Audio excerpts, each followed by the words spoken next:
বৃন্দাবন। তাহলে আজ বৃন্দাবনের সভাটি কেমন হয়েছে? রাধা গোবিন্দ আমাদের রাস রসে নৃত্য করে পরিশ্রান্ত হয়ে এখনো আজ শয়ন মন্দিরে।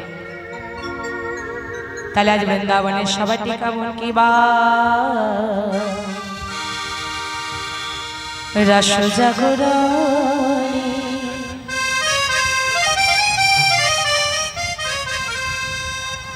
নিকুঞ্জ ভ্রমণে হেলায়ে অবশ ভরে রসি জাগরণী রসি জাগরণী শ্যামঙ্গে পা চাপিয়ে ঘুমিয়ে আছে। তাই নিতুই নিতুই পায়ে ধরে তো গরবধ্বনি সেই গরবটা বাড়িয়ে দিয়েছে। তাহলে আমাদের ভগবান শ্রীকৃষ্ণচন্দ্র রাধারানীর পায়ে ধরেছিল কোন দিন? আস্তে আস্তে তো হট্টগোল নয়,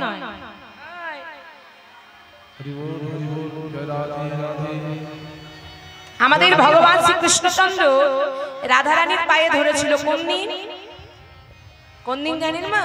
না যেদিন আমাদের শ্রীমতী রাধারানী মান করেছিলেন। ভগবান শ্রীকৃষ্ণচন্দ্র রাধারানীকে বারে বারে বলেছিল, ইশারায় কেশর কুঞ্জ সাজিয়ে রাখতে বলেছিল, রাধে তুমি তোমার কেশর কুঞ্জ সাজিয়ে রাখো, আজ নিশীথে আমি তোমার কুঞ্জে বিলাস করব। তা রাধারানীর সখীদেরকে লয়ে অতি সুন্দর করে কুঞ্জ সাজিয়েছিল।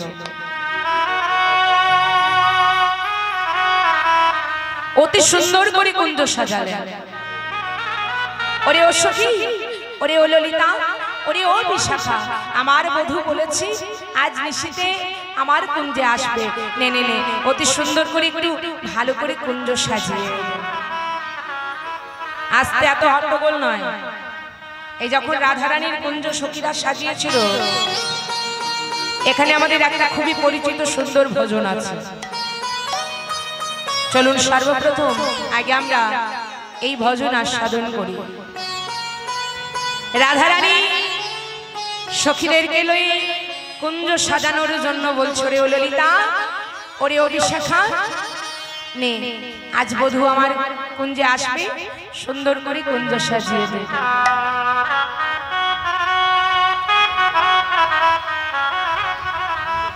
তাই সখীরা সুন্দর করে ফুল তুলে এনে অতি সুন্দর করে ফুলের আলিশ, ফুলের বালিশ দিয়ে আজ অতি সুন্দর করে কুঞ্জ সাজাচ্ছে।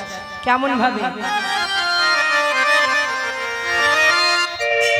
মনে চায় প্রাণে চায়, দিলে চাই জানে তোমরা কুঞ্জ সাজাও,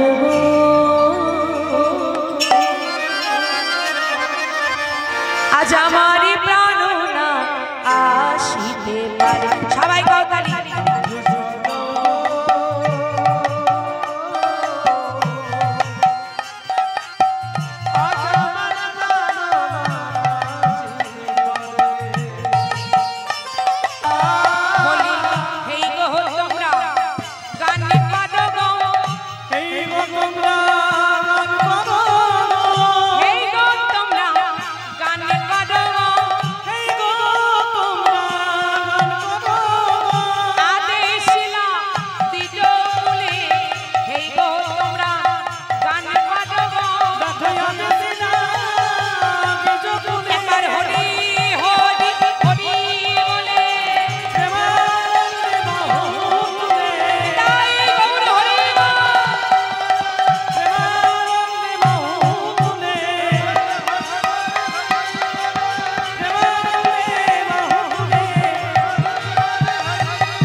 এখানে দ্বিজকুল বলতে কাদের বোঝায়?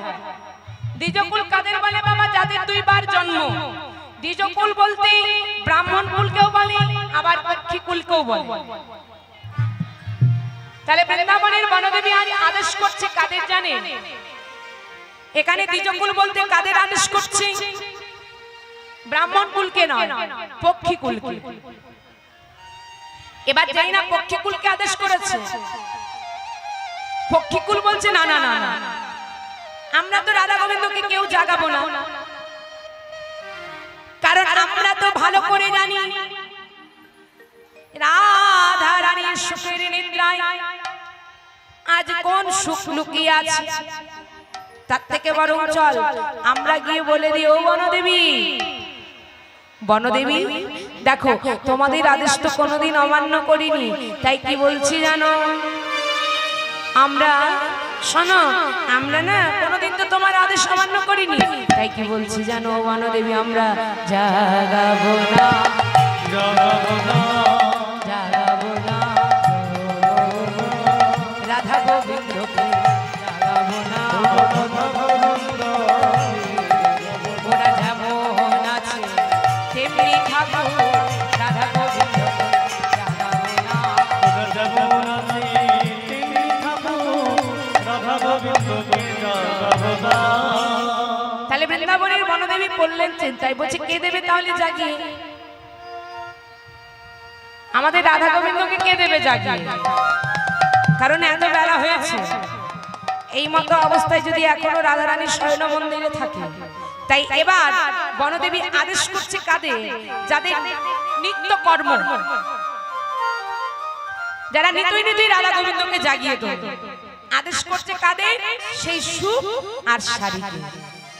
এবার সুখ আর শাড়িকে যেই না আদেশ করেছে, এবার আদেশ করছে সুখ আর শাড়িকে রাধা গোবিন্দকে জাগানোর জন্য।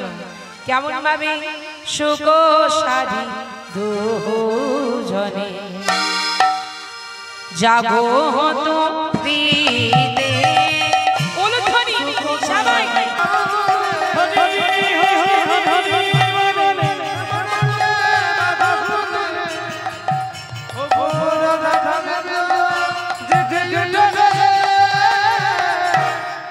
এবার সুখসারি ডাকছে, বলছে কই আমরা তো এত ডাকাডাকি করছি, এত ডাকলাম, কিন্তু কই এখনো তো রাধা গোবিন্দ জাগলো না, তাহলে কি আমরা নীতি প্রতিদিনের মতো করে ডাকার মতো করে ডাকতে পারিনি? আয় আসতে,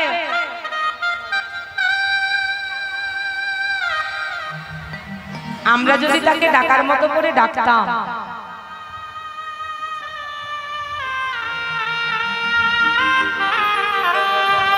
আমরা যদি ডাকার মতো করে ডাকতাম, তাহলে কি সে আর থাকতে পারত? ডাকার মতো করে ডাকলে সে তো থাকতে পারতো না, সে তো ভক্তাধীন ভগবান। আমা ভগবানকে কেউ যদি ডাকার মতো করে ডাকে, সে কি বাবা থাকতে পারে?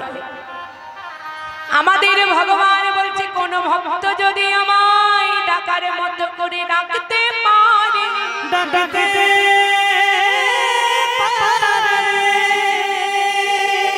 আমি আমার ভক্তদের কাছে কোনো কিছুই চাই না।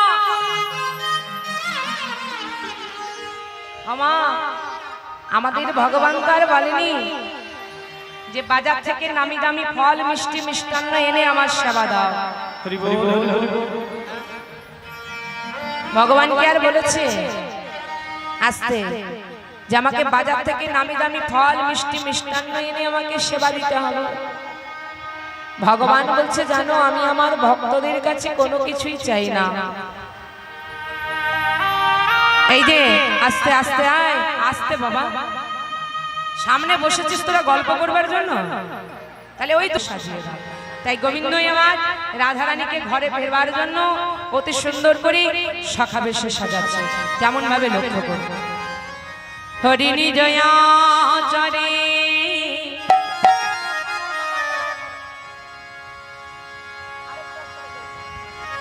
রাই মুখ মোছল,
সখাবেশে সাজিয়ে দিয়ে এবার নিজ নিজ মন্দিরে রাধা গোবিন্দ আমার চলে গেলেন।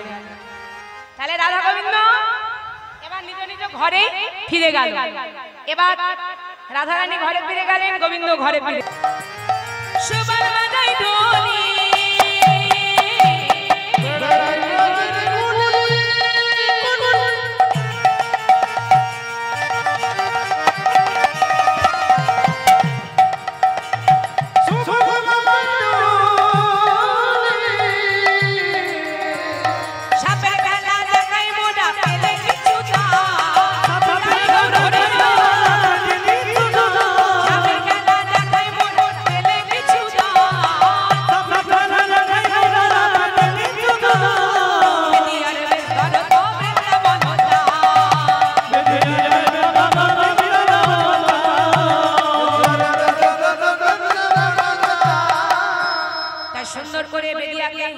মানে চতুরের শিরোমণিকে বেদিয়ার বেশি সাজিয়ে দিয়েছে।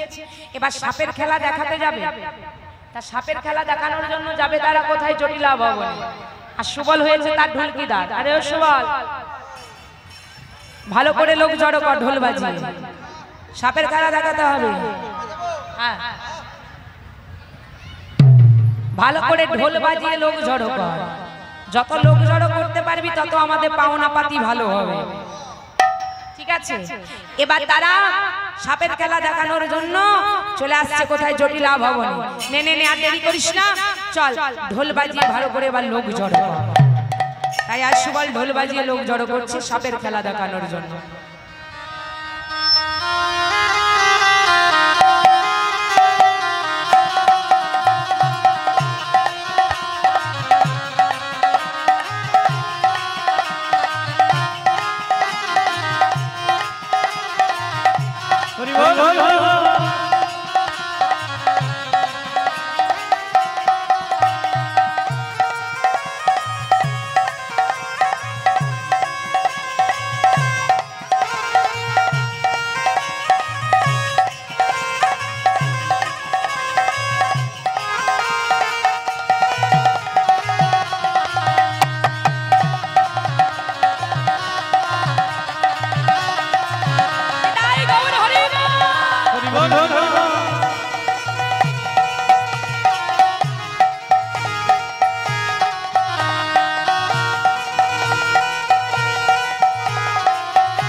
সাপের খেলা দেখানোর জন্য ডাকতে আরম্ভ করেছে। হ্যাঁ, সাপের খেলা দেখাবে। এবার যেই না ডেকেছে বেদিয়া সাপের খেলা দেখানোর জন্য সবাইকে, অমনি সবাই জটিলা ভবনে জটিলা কটিলা সমস্ত সখীগণ চলে এসেছে। এবার ডাক দিচ্ছ, বেদিয়া বেদিয়া সাপের খেলা দেখাবে বলে তুমি থাকো কোথায়? তোমার নাম কি? পাহাড়ে থাকো? আচ্ছা, বলছে আমি থাকি ওই জঙ্গলে, নাগদমনে বলে মন, নাম মোর জানে সর্বজন। শোনো, সাপের খেলা দেখতে হলে এমনি এমনি হবে না। সাপের খেলা দেখতে হলে কি চাই? কি চাই? আজ কি মুখে তালা চাবি লেগে এসছে নাকি?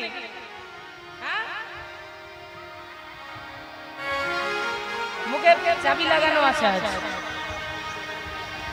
সাপের খেলা দেখতে হলে কি চাই? চাল ডাল তরি তরকারি টাকা পয়সা। আর কি চাই? আর কি চাই? ওই যে নীল শাড়িটা পরে আছে ওই বস্ত্রটি আমার চাই। সখীরা বলছে বেদিয়ার তো স্বভাব ভালো নয়।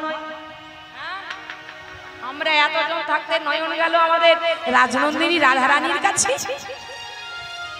এই যাও বেদিয়া, তুমি সাপের খেলা দেখাও, সবই পাবে। হ্যাঁ সাপ পাবে নাও। তাই বেদিয়া আর দেরি না করে এবার সাপের খেলা দেখাতে আরম্ভ করেছে। খুরপি থেকে সাপ বের করছে আর সাপের খেলা দেখাচ্ছে। কেমন ভাবে? ও মা মনসা গো